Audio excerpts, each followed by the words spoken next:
Welcome to the Real Solution Revolution. It's time to cast away agendas and greed and create and execute real solutions for the betterment of mankind.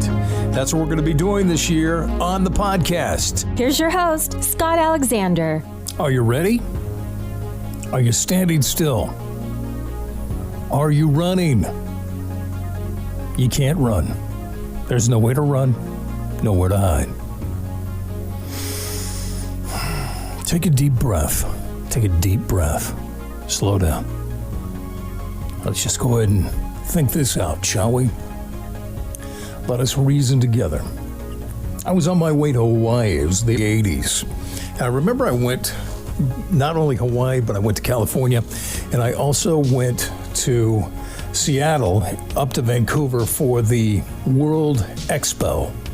So that'll give you an exact time of when this happened. It was the World Expo. Those were heady days for me. Heady days.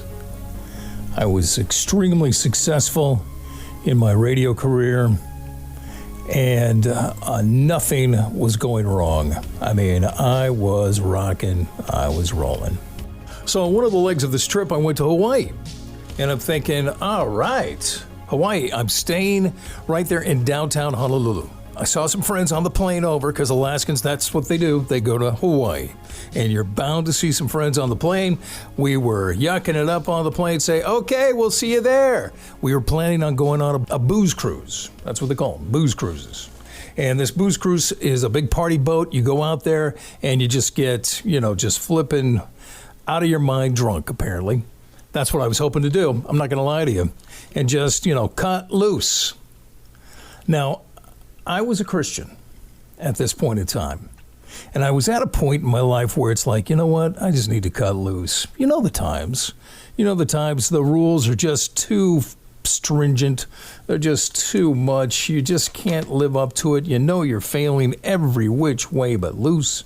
And you're thinking, I just can't. This is too much pressure. And so you wanted to cut the pressure and have yourself some time off from God. There's no such thing. There's just no such thing. And here's why I know this. Here I am in Hawaii. I'm planning on going to the booze cruise with my buddies later on, and woohoo! Yeah, we were all excited about the booze cruise. Well, I'm getting ready. I'm in my hotel room in Honolulu.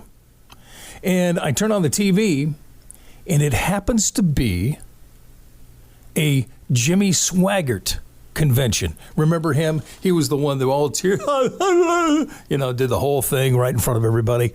Had to admit to a lot of his sins. Still preaching, I think. I think he's still preaching. He was an amazing guy then. I suspect he's probably still an amazing guy now. Here he is, Jimmy Swaggart. It's his convention from Anchorage, Alaska. And guess who went to that convention?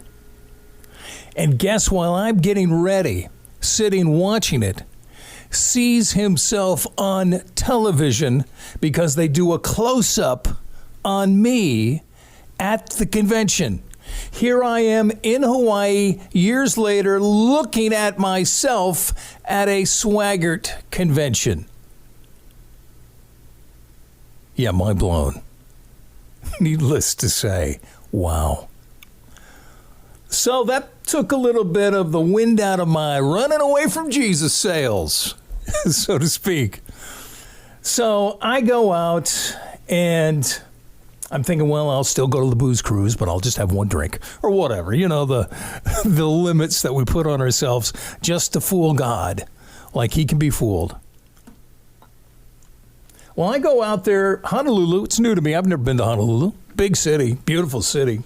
Actually, I had been to Honolulu, but it was with literally friends. They knew where they were going. I didn't know where I was. And that was the same that night. Didn't know where I was. I'm looking for my booze cruise, and I can't find it. I can't find it anywhere. I don't know what direction to go to. I don't know what in the world I can do to get there. So I sit on the grass at the corner of this place, and there's hula dancers. And it was beautiful. It was wonderful. And so I watched them for a period of time. And I'm kicking back, just enjoying the hula music and the warm, beautiful Hawaiian trade winds blowing through my hair, when I find out it's the Hula for Jesus dancers. Yeah, no lie. And they were gathering people for tomorrow for their church on the beach. I was like, there's nowhere I can go. So I did go to the church on the beach, by the way, and it was cool. I really love the concept of having church on the beach. Well, I'm in for it. Yeah, trust me. Yeah, whenever there's church on the beach, go. It's cool. So I couldn't run. I thought I could run. I thought I had some sort of a way out. I was away from everybody I knew, away from everything that knew me. And I was alone, and I thought, you know what? I'm going to go party.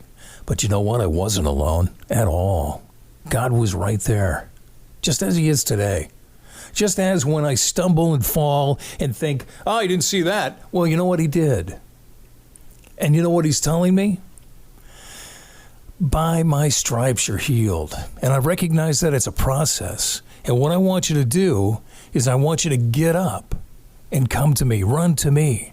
I've told you the difference in the past between David and Saul. Saul was the first king of Israel. And Saul was an anointed king of Israel. He was anointed by the prophet Samuel. But you know, Saul failed.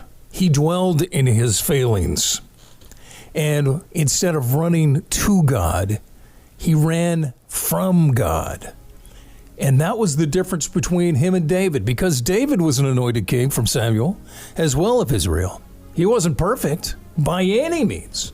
He was a murderer, an adulterer. He did, a myriad of things that God was not pleased with. But yet, he was a man after God's own heart. You know what the difference was?